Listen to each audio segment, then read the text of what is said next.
Vincent Malloy is 7 years old. He's always polite and does what he's told. For a boy his age, he's considerate and nice. But he wants to be just like Vincent Price.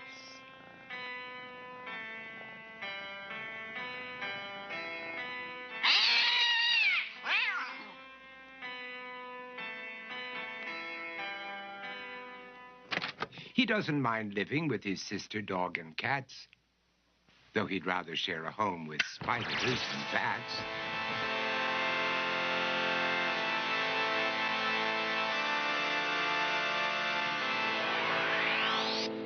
There he could reflect on the horrors he's invented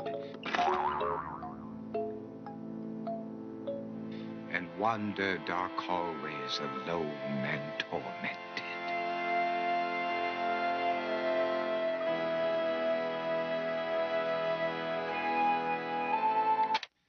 Vincent is nice when his aunt comes to see him, but imagines dipping her in wax for his wax museum.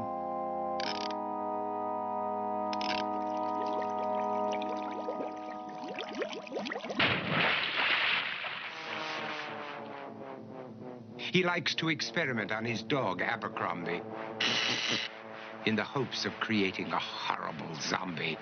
So he and his horrible zombie dog could go searching for victims in the London fog.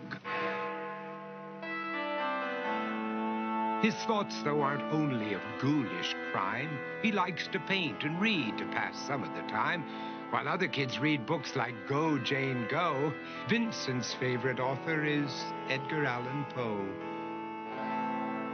One night, while reading a gruesome tale, he read a passage that made him turn pale. Such horrible news he could not survive, for his beautiful wife had been buried alive.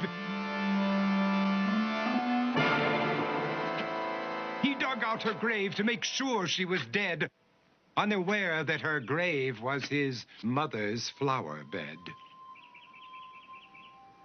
His mother sent Vincent off to his room. He knew he'd been banished to the Tower of Doom, where he was sentenced to spend the rest of his life alone with the portrait of his beautiful wife. While alone and insane, encased in his tomb, Vincent's mother burst suddenly into the room. She said, "If you want to, you can go out and play. It's sunny outside and a beautiful day."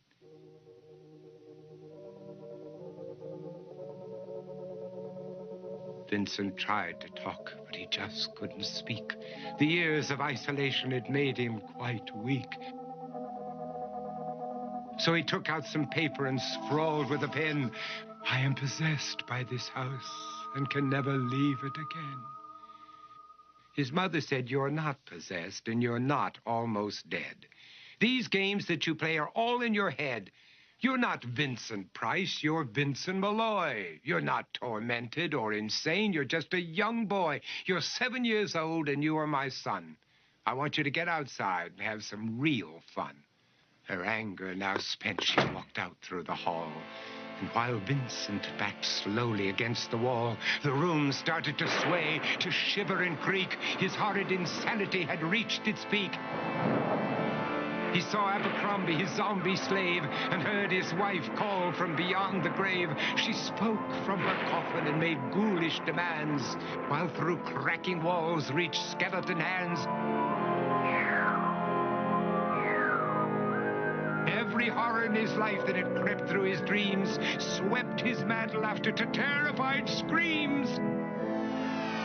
To escape the madness, he reached for the door, but fell limp and lifeless down on the floor. His voice was soft and very slow as he quoted The Raven from Edgar Allan Poe.